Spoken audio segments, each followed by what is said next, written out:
Hi, I'm Steve Benke from EcoBeeRemoval.com. We perform live removal and relocation of honeybees. This video introduction is going to explain to you what a bee infestation is and how to best go about handling your bee problem. After you see this video introduction, you then can move on to our other videos, which will specifically detail how to handle your particular bee problem. Okay, well, let's get started. Bee removal is generally broken down into two categories. First, there are bees that are found outside of a structure, and the others are bees that are found inside of a structure. By the outside of a structure, we mean in a shrub or in a tree or someplace where we can gain access to the bees. This kind of bee removal is best handled by a bee removal expert or a beekeeper, someone who can catch the whole bees as a whole, as a happy little whole, and then rehome them. Technically speaking, pest control companies are not supposed to handle bees outside of a structure because bees are protected. They're important to the planet and important to us all. So hire a beekeeper to get a bee problem out of a tree or something like that. Many times when you have a bee situation outside of a structure, it's something that's called a swarm. A swarm is not an established colony. It's something that has just showed up. We will go into what a swarm is on a different video. Found inside of a structure, then there's basically only two ways to handle it. One is to spray it, and the other is to open up the structure and remove the bee colony.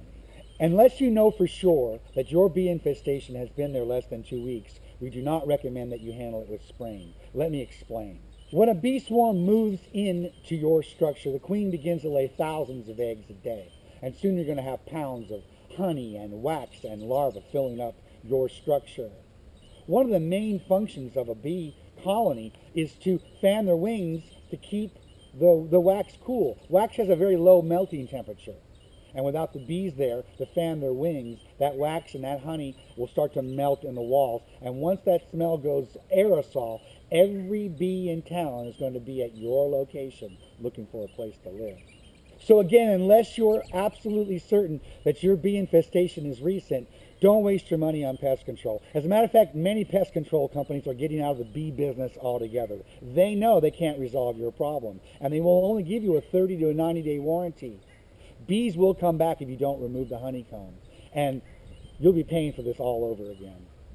So to recap what we've learned today about bee removal, if they're found outside of a structure, it could be a swarm or established colony, but either way, don't use a pest control. It's not legal for them to spray anyway, and why not just save the bees?